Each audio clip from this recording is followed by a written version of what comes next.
Oh yeah, I'm back. Hey, did you know that it's been about half a decade since the Bruz saga began? You know, my war with the former Deputy Premier of New South Wales? And you know what? I think I've been fairly disciplined over the past few years. I've shut up, since something that I may be a bit too scared to bring up again happened to my house. It's been 2 years and the police still can't catch the guys who ordered the firebombing, so I'm starting to think that my house wasn't firebombed by a human. Maybe it was a poltergeist.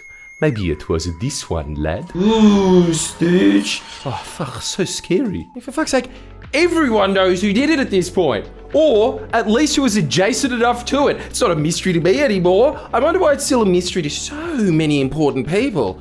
Very convenient mystery too, mind you. But you know what is still a mystery to me? What exactly the hell happened in the corridors of power before the firebombing of my house. Because if you recall, before someone tried to kill me, it was me who was ostensibly on the opposite side of the law in New South Wales. In case you forgot, New South Wales Police made a dedicated strike force targeting me under what was called the Fixated Persons Unit, a unit that sat under the Anti-Terrorism Command, and a unit, by the way, that was quietly dissolved after this whole saga and less than 2 weeks after I did a video revealing some of their less than impressive internal documents and stats. But whilst these guys were active, they surveilled me, they made multiple failed attempts to arrest and charge me. They arrested and charged my producer, so all credit to them for that. They tried to get me on contempt of court. They were also just obsessed. Some might say fixated. All because I made videos about the then Deputy Premier of New South Wales, John Barilaro. Every one of their attempts to put me behind bars failed. The police paid my costs, and in the end it was John Barilaro who had his day in court. Not for what I would have liked, but a dub's a dub. But ever since we became aware of this unit's existence in 2021, we've been very patiently attempting to get every document we can relating to the police's targeting and surveillance of FriendlyJordies, John Barilaro's staff and personal defamation lawyers' involvement in this campaign, because yeah, another thing, this police targeting was happening in conjunction with John Barilaro bringing a private defamation suit against me. And some of the documents that we've already got indicate that there was very significant communication and collaboration between the terror police who were surveilling me and John's defamation solicitors. We were making videos about our efforts in uncovering what happened with John Barilaro and the New South Wales Police, basically up until the firebombing, where we then thought, okay, let's give the police some space to do their job. Maybe this assassination attempt will jolt them into realising we're not the criminals in this saga, and they can be more forthcoming with the documents that we're after. But by now, we've explored every possible avenue for disclosure. When the cases against us were active, we lodged subpoenas. Afterwards, we lodged Government Information Public Access applications, or GIPAs for short. There was even a successful vote in the upper house of New South Wales Parliament to release all documents pertaining to this campaign. So we've gone through literally thousands of pages of documents to try and understand what happened. Yet still, the most important and central questions about Barilaro's use of the police to target me, the answers to which I suspect might get a few very powerful people or formerly powerful people in trouble, are conspicuously unanswerable from just looking at the documents released.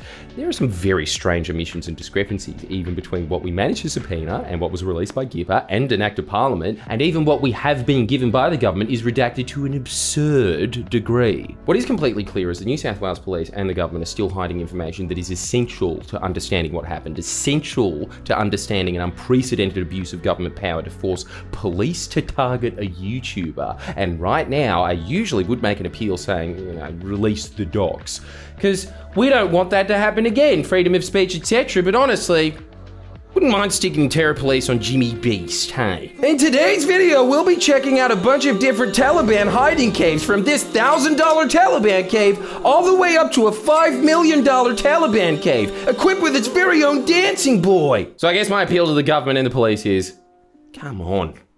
Who are you protecting? Most of you weren't involved in the clique responsible for this insane crusade, so if you can't solve the mystery of who firebombed my house, at least solve the mystery of how John Barilaro used his elected office to leverage the New South Wales Police to harass and surveil me in order to gain advantage in a private defamation lawsuit. You guys have all the answers. Anyway, all that being said, we just got some very exciting documents that we haven't gone all the way through yet. Documents that cast a very ugly light on a few very ugly people. So, if I can't get closure, I may as well continue to get some videos out of this shit. But honestly, I'm over these videos. And to prove my sincerity, you'll be lucky to get even one Barilaro impression out of me. So, for your own good, police and Parliament, let's put an end to the madness. just release the rest of the documents and stop needlessly censoring what you do release. There's absolutely nothing in them that compromises anyone's security, or failing that, police, come on. Can you lay a charge on the firebomber already?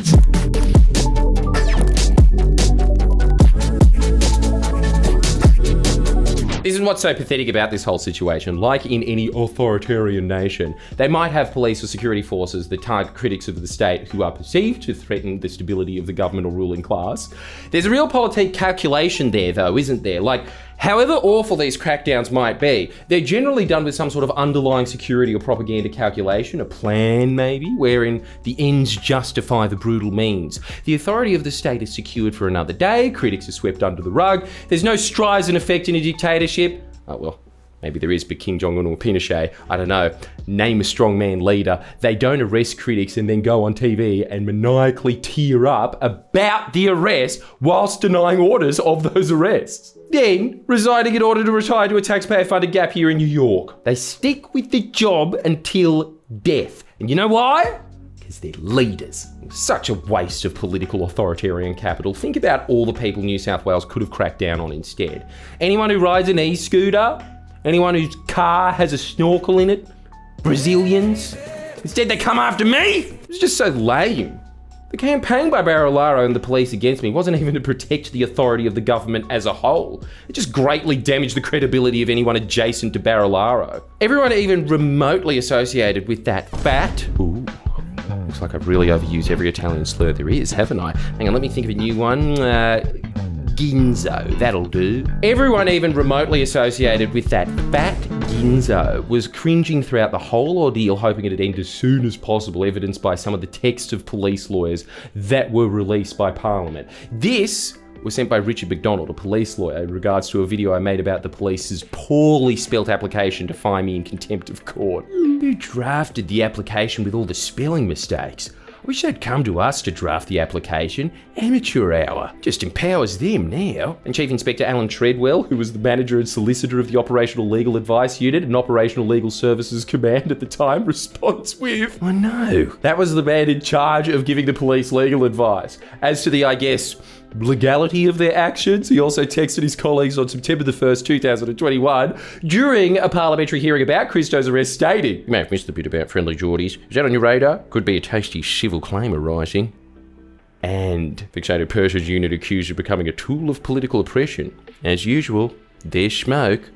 I don't think we ever got around to publishing all of those, thanks to the whole firebombing, but that is one of the top lawyers for New South Wales Police flagging a possible civil claim arising from Christo's arrest, and further claiming that there's evidence of the Fixated Persons Unit becoming a tool of political oppression a few months into Christo's prosecution. A prosecution which, despite its obviously minuscule chance of success, was continued by New South Wales Police for 6 months after these texts were sent. It's incredible that the police not only set up a strike force, not only put surveillance on me, not only made a rash arrest, not only tried to get me on contempt, failed on all of these endeavours, but still haven't learned and are continuing to block the release of the documents critical to understanding what went on behind the scenes.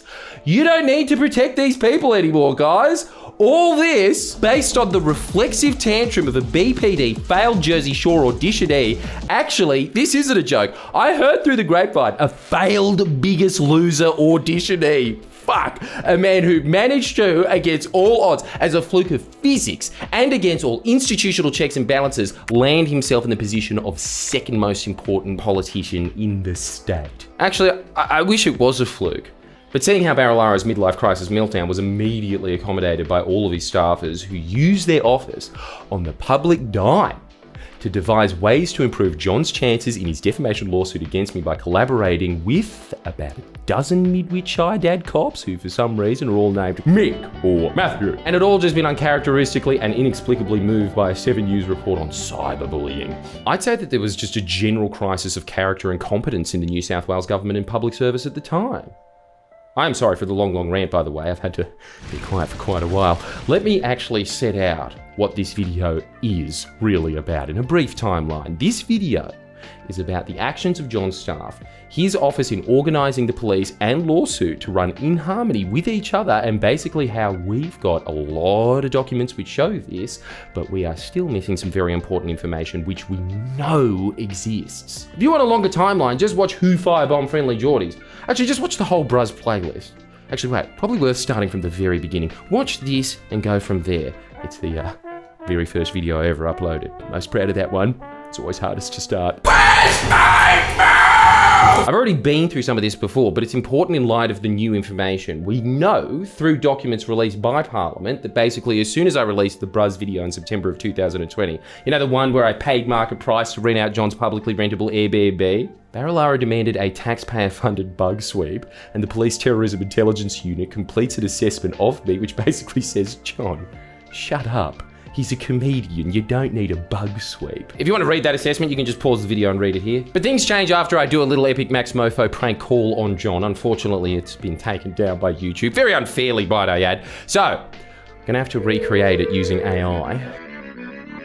Hello, is this John Barilaro? Yes, it's me, Giovanni Barilaro speaking. Good. I was just wondering, have you had any affairs recently? Mamma mia, sei uno stronzo di prima categoria.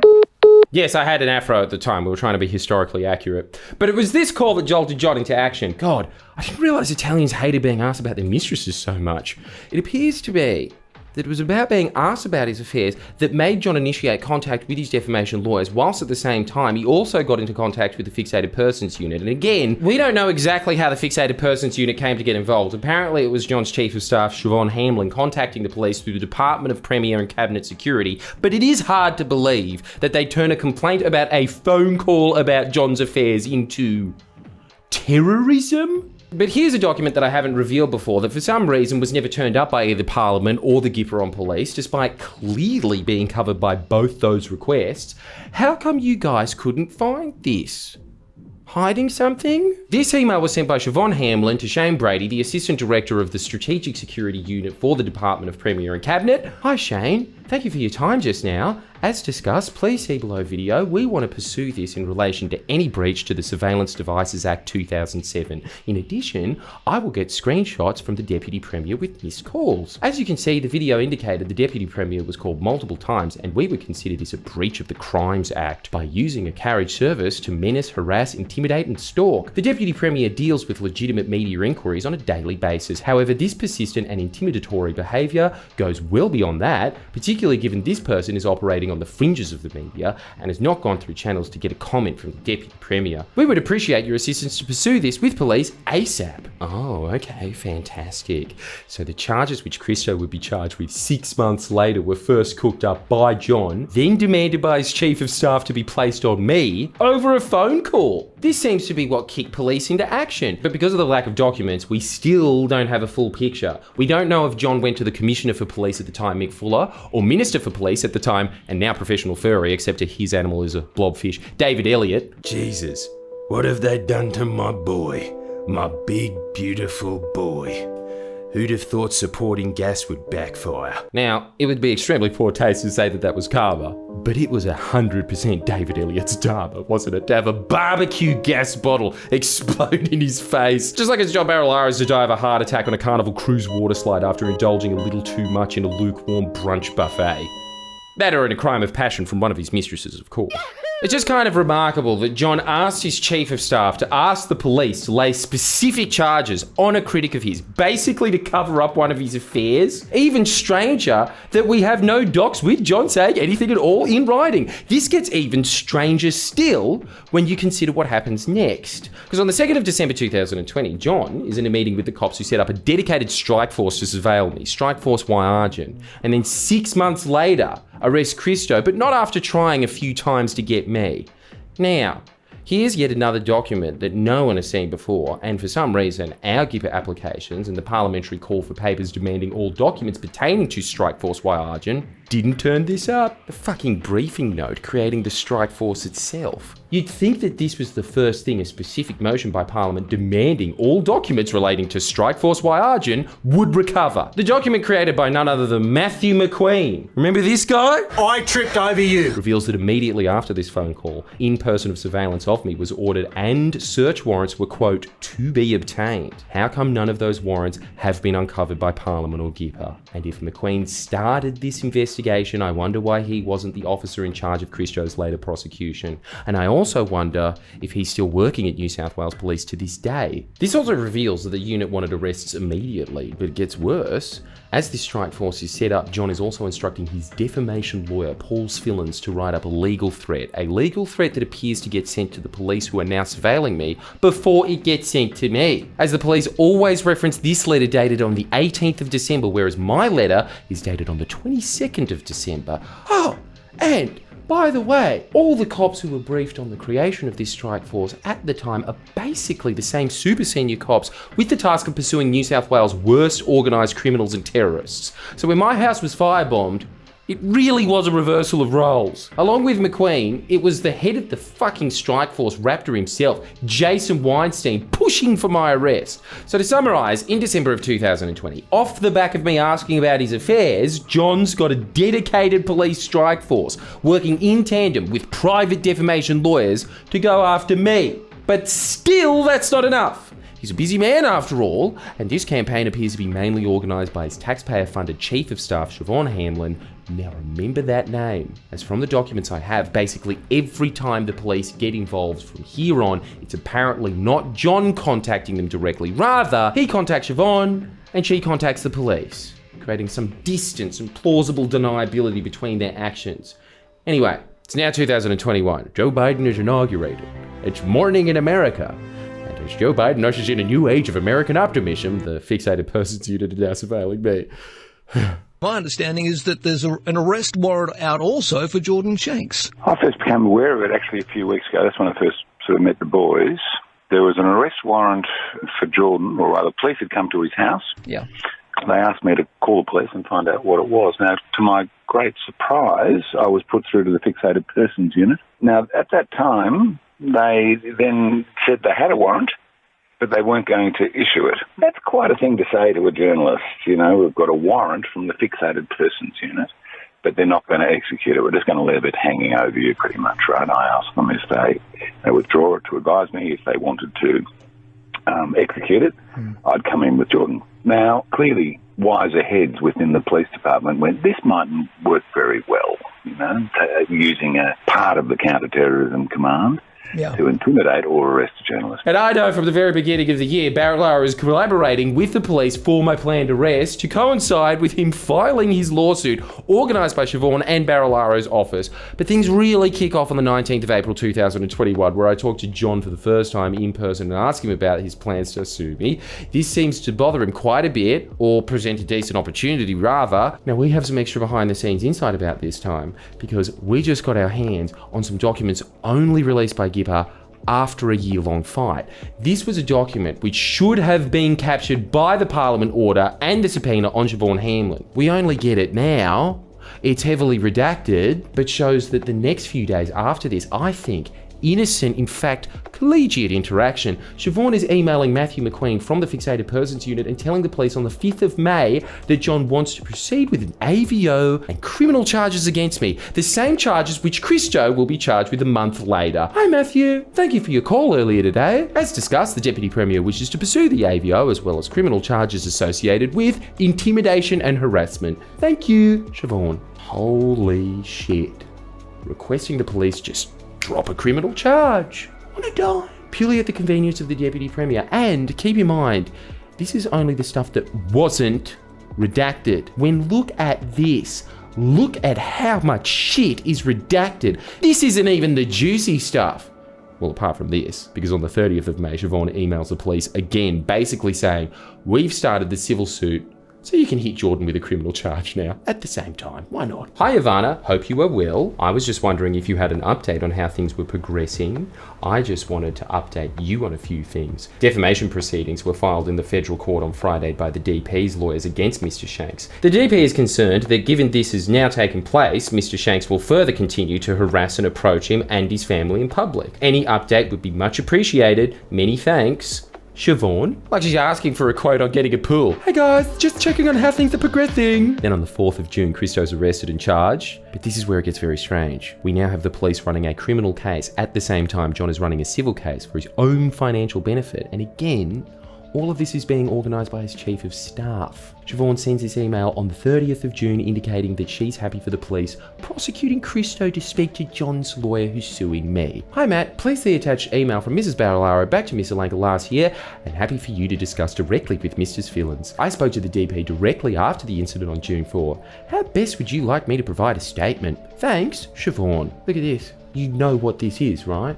This is straight up collusion between the Deputy Premier's office, the police, and lawyers who should know far better to concoct the illegitimate and completely unwarranted ruin of us using state organs in a completely self-serving way for John's own fucking benefit. Yvonne Lubovic from the Fixated Persons Unit then emails Paul's Fillins asking to obtain any legal documents served on myself or Christo and the details of how it was served. And we know Paul obliged not only because he responds to the email by sending the concerns notice and affidavit of service, but the police also somehow end up with the affidavit of service from the creepy process server that hung around my house for days. But don't worry, the police have returned the favour.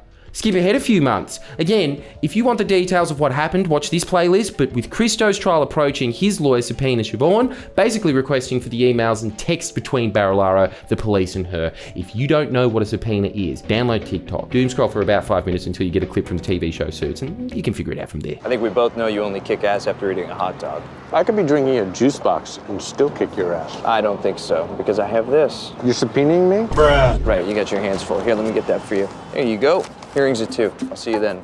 Oh, Harvey, the suit, it's a little dated for court, don't you think? In response to these subpoenas, though, Siobhan immediately contacts the Fixated Persons Unit for help. Again, we just got these documents. I feel like this has been deliberately kept from us. We should have been given these all the way back in October of 2021 during the prosecution. Failing that in 2022 under the parliamentary order, or failing that in 2023 under our first Gipper application before the year-long fight. This is just what we got then. On October 1, Siobhan Hamlin, Barilaro's Chief of Staff, emails the Fixated Persons Unit the following. Hi both, I've been subpoenaed by the lawyers acting for Lanka to attend court and produce documents on October 13. My lawyers have requested I obtain a copy of contempt application listed on 13th of October 2021 and court attendance notice or any information you have relating to the substantive charges that have been set down for hearing on the 5th to the 13th of May 2021. That was a mistake, they're referring to 2022, but close, Siobhan, are you able to provide this to me by Monday? Many thanks. Siobhan, guess what? Unfortunately, we don't know what the police said in response, as again, it's censored. For fuck's sake. Just let us find out what happened.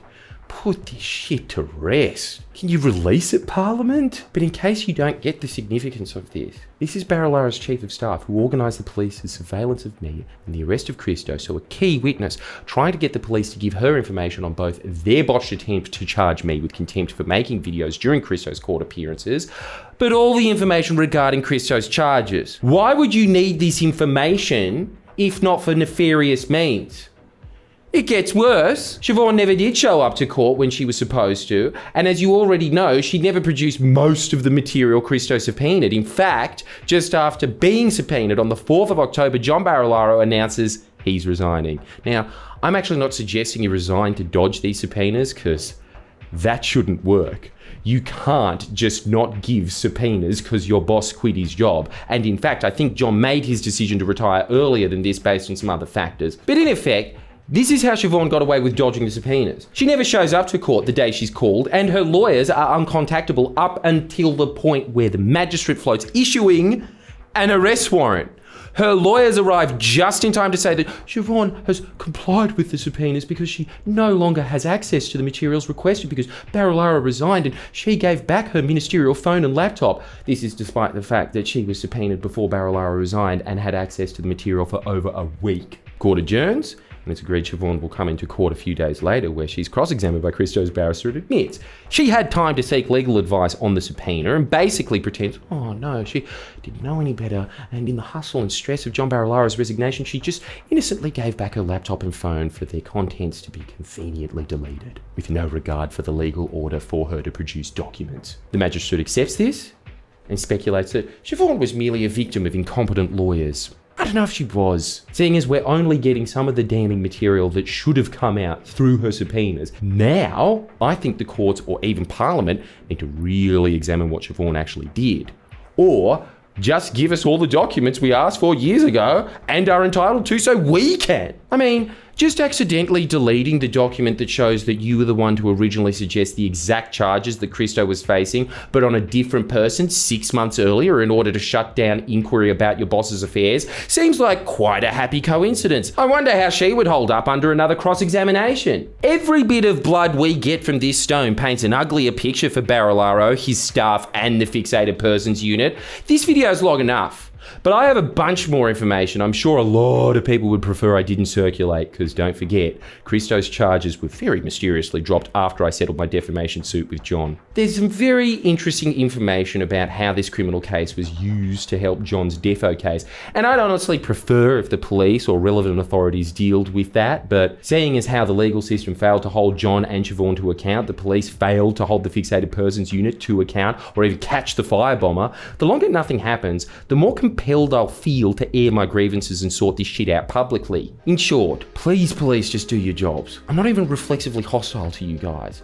I just want the saga to end. Can you give me the documents, or at the very least, charge the firebomber? Now, as you can probably tell, what we're doing here takes a lot of effort. It's not like the movies. Proving shit in the real world takes a huge amount of resources and manpower. We're talking going through thousands of pages of deliberately obfuscated legal documents hidden by people far more powerful than us. It would be very easy to drop all of this and give up.